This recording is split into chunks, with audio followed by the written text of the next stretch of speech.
Hello, I'm Gemma and this is Non-Fic Books, and I have a couple of apologies. Firstly, I'm sorry about the quality of the lighting here, but it's Yorkshire and it's February, so there's very little I can actually do about that at the moment. And then secondly, I'm sorry I disappeared for a while, but I've been down visiting my family in the Midlands and then off with my husband for a few days in Northumberland. So I haven't actually had any opportunity for either reading or filming because I've been all over the shop. But I'm back, we're back to normal sort of life, so hopefully there'll be a few more reviews coming up over the next few weeks. Today I'm reviewing a book called The Gender Police, a Diary, which I can't show you because it's on my phone and that's what I'm filming with. The Gender Police is based on a Twitter feed that I will link down below, and it is all about two people, a man and woman, who have a couple of kids together, male and female kids, and it's about the different ways those kids are treated as they grow up in a very, very gendered way. Very typically the sort of, oh, isn't he nice and boisterous, or oh, doesn't she look pretty, which very easily teaches kids that that's how they should behave, or that their worth is through looks, through the sort of reinforcement that's quite subconsciously done a lot of the time by adults. And the book is really interesting. I think it's a great read for people who have kids, because a lot of the time we have no idea that we treat kids in a particular way, even though we might believe in sort of not being too gender biased or anything like that. But a lot of it is very sort of ingrained and subconscious, so I think it's a great book for sort of bringing that to light. And then if you don't have kids, like I don't have kids, we still interact with children, not necessarily on a day-to-day basis, but any interaction children have with adults can have an effect on what they believe and how they view the world. So I think it's a really important book for everyone to read, and it's a very, very easy read book. It's not, there are other books that about this sort of subject that are much more in-depth that I am looking forward to reading, but I can totally see that it won't be some people's cup of tea. But this is sort of quite a easy to read book that I think a lot of people would get quite a lot out of. The book overall sort of follows the tweets that these people tweeted over a couple of years as their kids were growing up. First of which sort of documented how people behaved differently to their son and their daughter, and then how they behaved differently, and also the different attitudes that the kids picked up at different stages of growing up. So a lot of the time, especially I believe the cousins of their kids, the boys had no problem being interested in pink or using pink toys up until the point that they went to school, and then very quickly within a couple of weeks they wouldn't touch anything that was pink because it was for girls and therefore bad, and not something, even if it was a totally gender neutral toy, because of the colour, it was not something that was appropriate for them. And how such a short time in a different environment can totally change their attitudes and how they feel that they are allowed to behave because of their gender.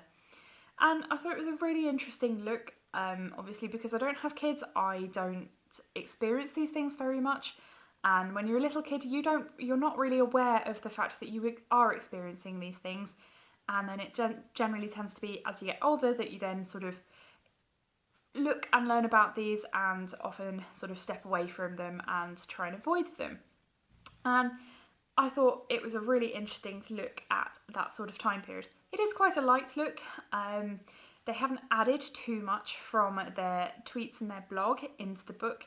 So a lot of the book is broken down into small sections looking at tweets that have been a little bit expanded and also put into normal English rather than any sort of abbreviations or text speak or something that they used on Twitter. And then they included blog posts. So it's actually a great guide if you're thinking about having kids or you've got young kids.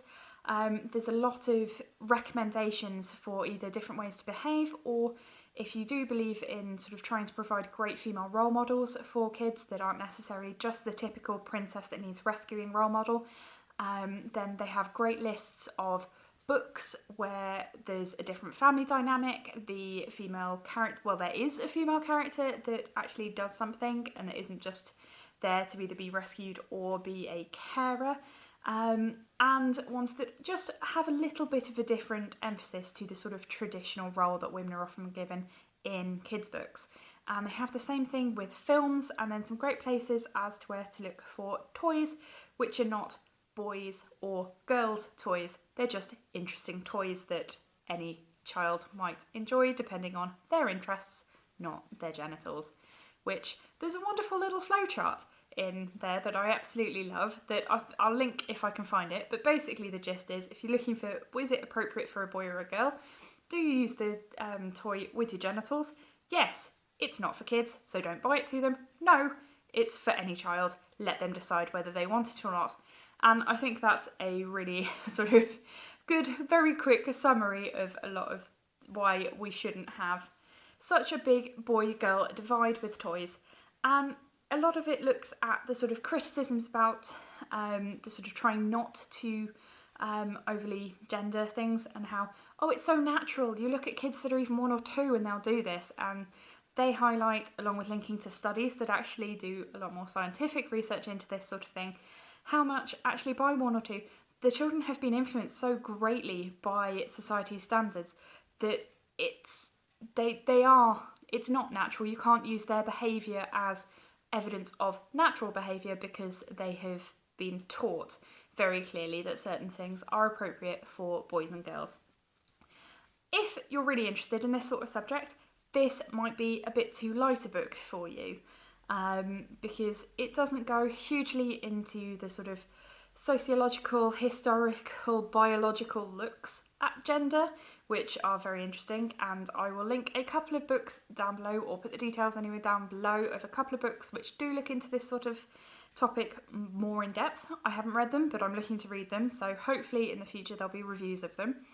But I think this is a great book if it is something you're interested in but not interested enough to actually read great big sort of more scholarly tomes on it. And if you have kids and you just want to have a look at a few other options, so that maybe you could just add in a few other books that present slightly more active and involved female characters, or slightly more sensitive or caring male role models in there. Overall, I really enjoyed this book. It took me almost no time to read, and I highly recommend it. Do you like this sort of book? Are you totally not interested in it? Let me know your opinions down below, and if you have any books that you'd recommend on gender. And obviously I've talked as if there's only like boy-girl divide, and that's obviously a gross simplification of gender. It is not that simple, but for the ease of this one video, it's too complicated for me to go into too greatly in that. But this book's great, a little read, and I highly recommend it. So any comments, let me know down below, and I will see you in a video soon. Bye!